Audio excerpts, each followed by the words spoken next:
So, what effect did his absence have on your childhood?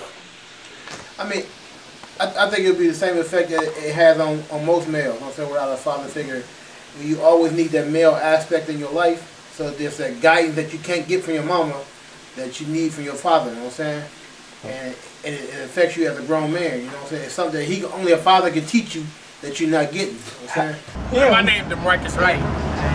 Where you from, DeMarcus? I'm from East Oakland. Okay, that's real. Where are you from? East Oakland. My name Curtis Jackson, you heard me? Okay. My name David Johnson. Yeah, what's up with your name, youngster? Lamar Green. Actually, It don't affect me. I just be a man for my little brother.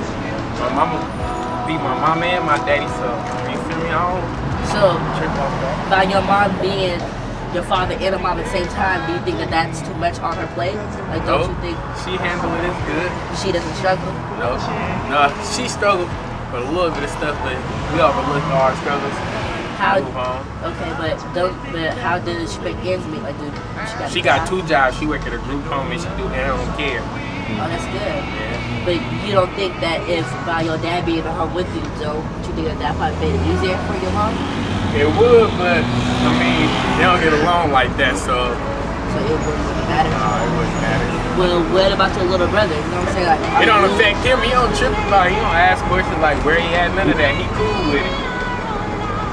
Yeah, but like, so who do you look up to? Then who is your role model? Like, who do you go to for advice and stuff like that? My mom. Your mom? Yeah. So basically, so your mom really is the man and the woman in the household. Yeah. That's what's up. What about you? Since your father is in your life, where does your different aspect of the life, like your real trade? Like, does your dad teach you for right or wrong, or like what did your dad do? Like how does he help you to be a man? He just tell me stuff. Like what does he tell you? Like stuff in the street, you know, like not to do.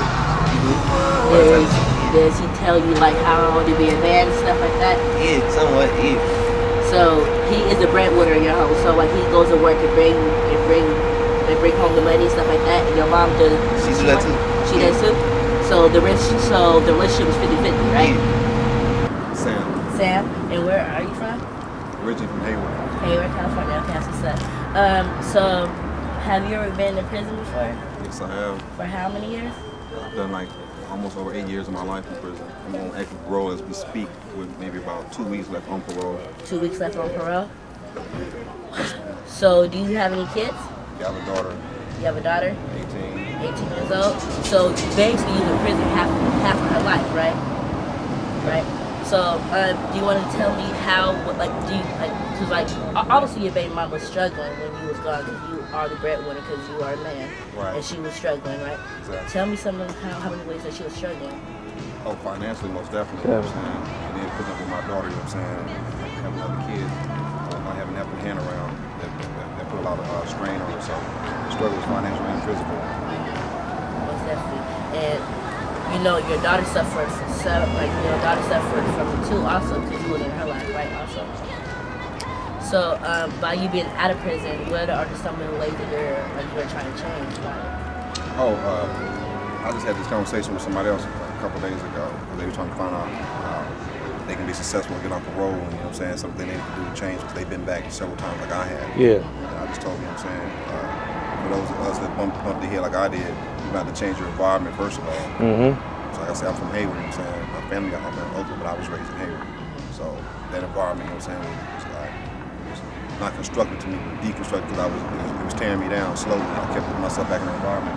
It kept sending me back to prison because I kept going back to some of my old ways.